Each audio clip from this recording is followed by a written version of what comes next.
Good morning and welcome back to the Morning Mindset edition of the Live, Build, Change podcast. We have been looking at the accounts of the Christmas story since it is the Christmas season with a view towards seeing how the characters involved and the personalities woven into the Christmas story reflected the sorts of situations we find ourselves in often, and use that as a tool to help us view what is it like for us to see God's movement, God's action in our lives, and respond rightly.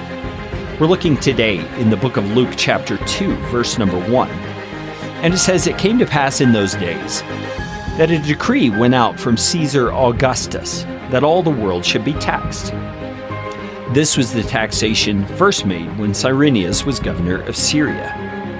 And everyone went to be taxed, everyone into his own city.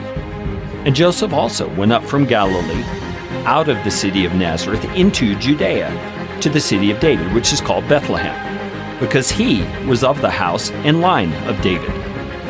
He went to be taxed with Mary, his engaged wife, who was great with child. And so it was that while they were there, the days were accomplished that she should deliver her child. And she brought forth her firstborn son and wrapped him in swaddling clothes and laid him in a manger, because there was no room for them in the inn." Now, this is the classic scene we see in the Christmas story all the time. It's the nativity scene, with the shepherds gathered around and the sheep and the cows and all that kind of stuff. And it's told almost melodramatically. It's pretty calm here. This decree was given by Caesar that all the world should be taxed, and irrespective of what was going on in the lives of the people involved, the little guys, Caesar made this decree and they had to obey. And so Joseph and Mary travel from Nazareth to Bethlehem together, since they were engaged to be married. And that must have been a huge step of faith.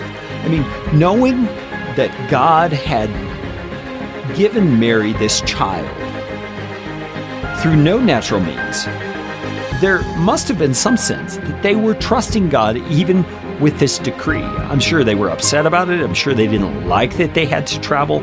Nevertheless, they went, and they had to rely on their God, who had proven himself faithful thus far. And when they get there, apparently, it's kind of a casual sentence. They couldn't find place in the inn there in Bethlehem. It must have been so full from people coming in to pay their taxes. So they had to deliver the child, the Son of God, it seems like in a barn, in a stable. And they laid the baby, Jesus, in a manger.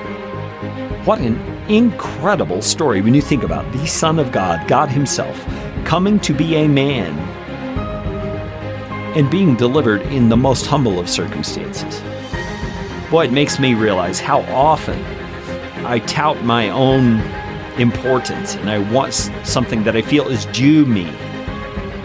And when I look at the setting here and the attitude of Jesus, to be willing to be born in a stable, to be laid in a manger, as the Son of God come to earth to save the world from its sin.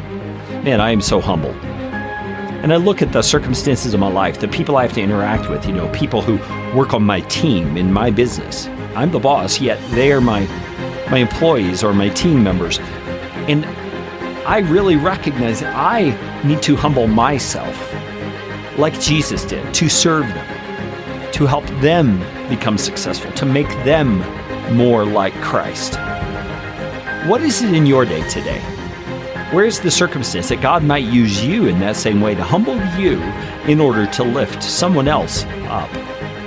Let's talk about this more on tomorrow's Morning Mindset from livebuildchange.com.